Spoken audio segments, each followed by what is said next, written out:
우리의 마음을 움직입니다. 돌밭의 특징은요, 아무런 작용이 없다는 것이 아니라 감동이 있다는 거예요. 성령께서 말씀으로 우리 가운데 역사하실 때 제일 먼저 우리의 지정이 인격 중에 제일 먼저 우리를 움직이시는 것은 감정입니다. 주의 성령께서 말씀하실 때 그 말씀이 우리의 감정을 움직여요. 우리를 창피하게 만드시든지, 우리를 위로하게 만드시든지, 우리를 평안하게 만드시든지, 우리에게 안심을 주시든지, 아니면 우리를 책망하고 꾸짖어서 기분이 정말 더럽게 만드시든지, 어찌됐든지 간에 주님이 말씀하실 때 그 역사의 처음 시작은 감정이에요. 왜요? 우리가 그렇게 지어졌거든요. 지정의, 지식과 감정과 의지를 가진 자로 지어졌거든요. 그것이 인격이거든요. 그러니 하나님의 말씀도 그렇게 와요. 우리에게 마음을 움직이는 감동이 있습니다. 그래서 우리는 이것을 흔히 뭐라고 표현하냐면 은혜 받았다 이렇게 표현해요. 말씀 속에 위로가 되면, 확신이 생기면, 자유함을 얻으면 우리는 예배 끝나고 나서 이렇게 인사해요. 아이고, 목사님 오늘 말씀에 은혜 받았습니다. 이렇게 얘기하죠. 하나님의 말씀이 우리 마음속에 울리는 거예요. 하나님의 말씀이 우리의 마음을 움직이는 거예요. 하나님의 말씀이 우리 마음속에 자리를 잡는 거예요. 그런데 문제는 거기서 멈추면 안 돼요. 그것조차도 없는 건 대단히 속상한 일이지만 그 은혜를 받았다가 그 은혜에 멈춰서서는 안 돼요. 왜냐하면 그게 끝이 아니거든요. 하나님께서 우리의 마음 가운데 주의 말씀에 은혜를 주셨으면 하나님은 반드시 그 말씀이 적용될 상황을 우리에게 여세요. 14절 말씀을 한번 오늘 13절 말씀을 계속 읽어볼까요? 말씀을 들을 때에 기쁨으로 받으나 뿌리가 없어 잠깐 믿다가 시련을 당할 때에는 배반하는 자요. 말씀이 들려졌어요. 마음이 기뻐요. 그런데 그 말씀이 어디까지 가야 돼요? 시련을 당할 때 그 시련을 이기는 데까지 사용돼야 돼요. 하나님이 우리에게 말씀을 들려주시는 것은 그때를 위함이에요. 그냥 예배 시간에 허허 기분 좋으라고 웃으라고 들려주시는 말씀이 아니라 그 말씀으로 인하여 우리가 시련을 당하고 우리의 믿음이 넘어가기 위한 말씀이에요. 베드로가 주님 앞에, 주님, 얘들이 다 주를 떠날지라도 나는 주님을 지키겠습니다. 마음속에 칼을 품고 그렇게 주님 앞에 호언장담했는데 주님 뭐라고 말씀하시지요? 네가 오늘 새벽닭 2번 울기 전에 나를 3번 부인할 것이다. 그러나 내가 너를 위하여 기도하였으니 돌이킨 후에 성도들을 굳게 하라. 주의 말씀이 언제를 위해서 있습니까? 그 듣는 순간을 위해서 있는 게 아니에요. 주님께서 나를 위해서 기도하셨더니 얼마나 기분이 좋아요. 주님께서 내가 너를 위해서 기도했어, 내가 너를 굳건하기 위해서 기도했어, 얼마나 감사하고 기뻐요. 제자들이 12이나 있는데 주님과 함께하는 사람들이 12명의 제자뿐 아니라 여인들도 있고 70명의 사람들이 다 무리를 지어 있는데 주님께서 베드로에게 내가 너를 위하여 기도했다는 거 얼마나 기분이 좋아요. 그런데 그 말씀은 그때를 위한 것이 아니에요. 지금 기분 좋으라고 하는 말씀이 아니에요. 언제를 위함이에요? 그 말씀을 갖고 살아갈 때 그 말씀이 적용되어지고 그 말씀이 믿음이 되어 이겨나갈 그 삶을 위한 말씀이라고요. 근데 우리는 기쁨으로 말씀을 받고 거기에 안주하고 끝나요. 그 말씀을 기억하지 못해요. 마가복음 4장 17절은 오늘 우리 13절의 말씀의 시련을 이렇게 풀어서 설명했어요. 말씀으로 인하여 환난이나 박해가 일어나는 때에는 곧 넘어지는 자요. 환난이나 박해가 일어나요. 말씀의 역사가 우리 가운데 일어날 때는 사단도요 똑똑같이 그 역사를 막기 위해서 애쓴다는 사실을 알아야 돼요. 성경을 가만히 읽어보세요.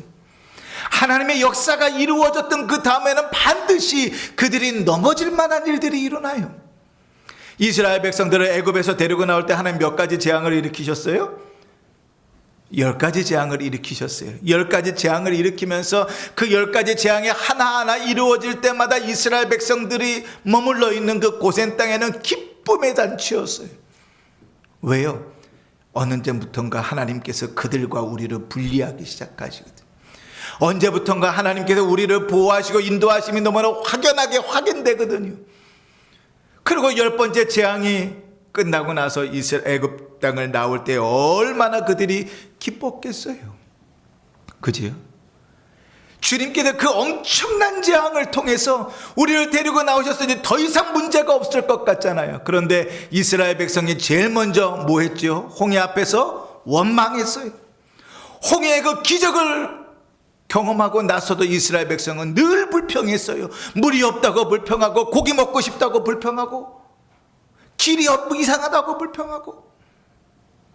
하나님의 역사를 경험한 다음에는 늘 사단은 시험할 거리들을 놓아요. 그런데 주님의 말씀을 언제를 위함이라고요? 그때를 위함이라고요. 성전 비문 앞에 안진뱅이가 앉아서 구걸을 하고 있었습니다. 베드로가 설교할 기회를 얻고 설교할 때 3,000명의 사람들이 회심했지요. 이제 베드로가 입만 열면 사람들이 죽기로 막 돌아올 것 같은데 그 다음에 이어지는 사도행전의 말씀들은 베드로는 공회에 잡혀가고 위협을 당하고 그리고 놓여진단 말이죠. 하나님의 역사가 일어난 다음에는, 주의 음성이 들려진 다음에는 반드시 믿음이 자라지 못하도록 꺾어놓는 일들이 있어요. 주의 말씀의 역사는 그때를 위함이에요. 우리가 예배 때마다 주의 말씀을 들으면서 그 말씀의 은혜를 받는 것은 예배 때 기분 좋으라고 주님이 주시는 말씀이 아니에요. 그 예배의 은혜 받은 것을 가지고 일주일 동안 살아갈 때 그 말씀이 역사하고 그 말씀이 능력이 되어 믿음으로 이겨내라고 그 말씀을 주시는 거라고요. 사단의 목적은 언제나 우리를 주님으로부터 떨어뜨려 놓는 거예요.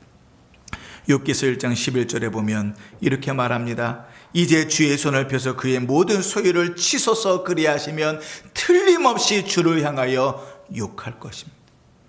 욥기 2장 5절에도 이렇게 말합니다. 이제 주의 손을 펴셔서 그의 뼈와 살을 치소서 그리하면 틀림없이 주를 향하여 욕할 것입니다.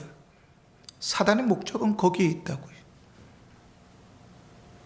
예배 가운데 은혜 받는 것, 은혜 못 받는 것도 참 속상한 일이지만 은혜 받았다고 거기에 멈추어서 있으면 안 돼요. 말씀을 들을 때 은혜 받았다고 말씀을 들을 때 주의 말씀이 내 마음을 움직이고 내 삶을 움직여서 나를 찾아오셔서 나를 움직일 때 거기에 기쁨이 있지만 만족해서는 안 돼요. 그것이 열매가 되도록 해야 돼요. 그 열매는 언제 맺혀요? 우리의 삶에서 맺히는 거예요. 사단은 끊임없이 말씀에 순종하는 일이 없어지도록 우리에게 불평을 일으키고 불만을 일으키게 만들어요. 하나님 말씀이 뭐라고 전해졌든지 상관없어요. 그 입만 열면 불평과 불만과 탓하는 것으로 채워지게 만들어요. 사단은 그렇게 일한단 말이죠. 우리는 하나님께서 말씀을 우리에게 들려주시고 우리가 기쁨으로 주의 말씀을 받아서 그렇게 은혜를 받고 예배가 마치면 마치 하나님께서 천군만마를 동원하셔서 우리가 마음먹은 것들을 우리의 삶 가운데서 반드시 지킬 수밖에 없도록 만들 것이라고 착각해요. 근데 그렇게 될까요? 예배 시간에 어떤 말씀을 듣고 어떠한 은혜를 받고 어떠한 결단을 해도 예배당 문을 나간 다음부터는 또 다른 세계가 펼쳐져요. 그 결단을 지키기 위해서 힘쓰고 애써야 되는 일들이 있다고요. 밖에 나가서 믿지 않는 사람들과 함께 있을 때 기도하고 밥 먹는 것 얼마나 창피해요. 욕하지 않고 살려고 하니까 얼마나 힘들어요. 거짓말하지 않고 살려고 하니까 얼마나 손해가 막 심해요. 그렇게 살다 보니까 나만 억울하잖아요. 예수 잘 믿고 살려고 하면 내 삶이 참 억울하고 힘들잖아요. 주의 말씀에 확실히 잡혀 있다면 감당할 수 있는 일들인데 그렇게 되지 않는 거예요. 여전히 믿음이 부족한 거예요. 그래서 환난이나 박박이 일어날 때 곧 넘어져 버린다고 예수님께서 말씀하시는 거예요. 이 넘어지는 것 실패하는 것을 오늘 우리가 읽은 성경에는 누가복음 8장 13절에 뭐라고요? 표현했지요? 주님을 배반하는 것이다. 누가 주님을 배반했지요? 가룟 유다가요. 누가 주님을 배반했지요? 베드로가요. 주의 말씀대로 그 믿음을 지키고 살아가지 못하는 것, 주님 배반하는 것이라 그렇게 말합니다. 예배당 문을 나가면서 우리가 말씀을 듣고 다짐했던 일들을 적용할 사건들이 반드시 일어난다고 생각하고 살아야 돼요. 무방비로 살아서는 안 돼요. 하나님께서 들려주신 말씀의 이유가 있어요. 그때 그 말씀을 들려주시는 이유가 있어요. 오늘 이 말씀을 들려주시는 이유가 있어요. 하나님도 무시해버리고 주님의 뜻도 생각하지 않고 들은 말씀들을 다 잊어버리고 살면 사단이 시비를 걸고 넘어뜨리려 올 때 우리는 언제든지 질 수밖에 없어요. 영적으로 민감해야 돼요. 하나님 말씀을 붙들고 주님께서 우리에게 허락하신 우리 마음속에 있는 그 기쁜 마음을 붙들고 영적인 전쟁터로 나가야 돼요. 예배의 자리를 떠나 예배의 삶을 살아가는 자리에서 주님께서 우리에게 말씀하시는 그 음성을 적용할 일들이 벌어지기 시작할 거예요. 그러니 베드로 사도는 근신하라 깨져라 너희 대적 마귀가 우는 사자와 같이 두루 삼킬 자를 찾는다고 그랬어요. 사랑하는 성도 여러분, 성령께서 우리를 도우실 거예요. 힘쓰고 애쓰시면 성령께서 그 말씀이 우리의 믿음이 되어 우리의 삶 가운데 믿음으로 살아낼 수 있도록 주님께서 우리를 도우실 거예요. 세상 끝날까지 주님 함께 하신다 하셨잖아요. 그 능력의 하나님께서 우리와 함께 하시고 우리를 도우실 거예요. 그러니 주의 말씀을 잘 간직하고 기억하려고 애쓰고 힘쓰십시오. 그 말씀이 적용되어지는 그 순간들을 잘 찾아보십시오. 그리고 그 말씀을 따라 순종하고 사십시오. 여러분, 시련이 없이는 열매를 기대할 수가 없어요. 야고보서 1장 2절 3절에 이렇게 말합니다. 형제들아, 너희에게 여러 가지 시험을 당하거든 온전히 기쁘게 여기라. 이는 너희의 믿음의 시련이 인내를 만들어내는 줄 압니다. 너희의 그 믿음의 시련이 너희에게 인내를 만들어낸대요. 이상하잖아요. 믿음의 시련이 열매를 맺게 한다고 하지 않고 그 믿음의 시련이 인내를 만들어낸다 그래요. 그런데 오늘 말씀을 볼까요? 오늘 읽지 않았지만 15절을 한번 보세요. 주님께서 열매를 맺게 한 15절을 보세요. 열매를 어떻게 맺게 하시는지 보십시다. 좋은 땅에 있다는 것은 착하고 좋은 말씀으로 말씀을 듣고 지키는 자니 지키어 인내로 결실하는 자니라. 열매가 어떻게 맺힌다고요? 인내로 맺힌다고요. 우리가 말씀을 가지고 그 믿음의 시련들을 말씀으로 잘 이겨나갈 때 우리를 인내하게 하시는 그 하나님께서 우리 가운데 성령의 열매들을 맺어가게 한다고요. 믿음의 열매를 맺게 한다고요. 여러분, 미운 좋은 사람들, 신실한 사람들을 평가할 때 여러분 뭘 보고 평가하세요? 예배 자리에 늘 빠지지 않고 나오는 것만 갖고 평가하세요? 아니요. 예배 자리에는 늘 지키는데 취미생활처럼 나오는 사람들 너무 많아요. 늘 예배 자리에 있어요. 그런데 먹는 것 먹고 싶어서 나오는 사람들도 있고요. 늘 예배 자리에 있는데 자기 생각대로 자기 마음대로 예배 자리에 나오는 사람들이 있어요. 은혜를 사모해서 나오는 게 아니에요. 그냥 습관과 같이 나오는 거예요. 우리가 어떤 사람들을 보고 그 사람은 신실하다고 믿음이 좋다고 얘기하지요? 환난이나 핍박이나 어려움을 당할 때, 그가 신자답게 그것을 이겨낼 때, 그가 믿음으로 그 일들을 넘어갈 때, 그가 기도하면서 믿음으로 그 일들을 감당해낼 때 우리는 그 사람을 신실하다고 표현해요. 예배 자리에 열심히 나왔기 때문에 신실하다고 얘기하는 거 아니에요. 기도하는 척 열심히 많이 했기 때문에 신실하다고 이야기하는 거 아니에요. 그의 삶 속에 말씀의 열매가, 믿음의 열매가 그의 삶을 살아가도록 할 때 우리는 그 사람 보고 와, 믿음이 좋네, 신실하네, 그렇게 이야기한단 말이죠. 사랑하는 성도 여러분, 돌밭은 그 시련을 이기지 못하는 밭입니다. 문제가 없을 때에는 말씀이 기쁠 수 있어요. 그냥 그 자리에 앉아서 듣기만 하면 즐거울 수 있어요. 그러나 그 기쁨으로 즐거움으로 끝나서는 안 돼요.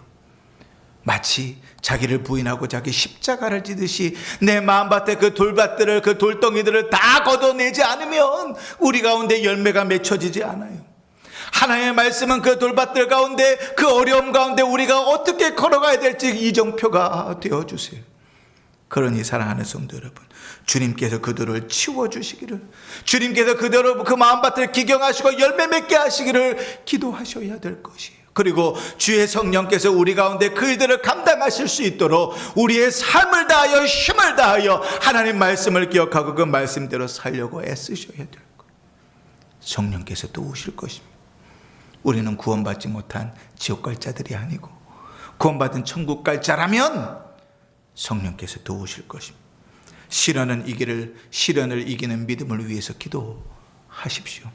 성령께서 우리에게 말씀을 들려주시는 것은 그냥 그 순간에 좋고 즐거우라고 주시는 말씀이 아니에요.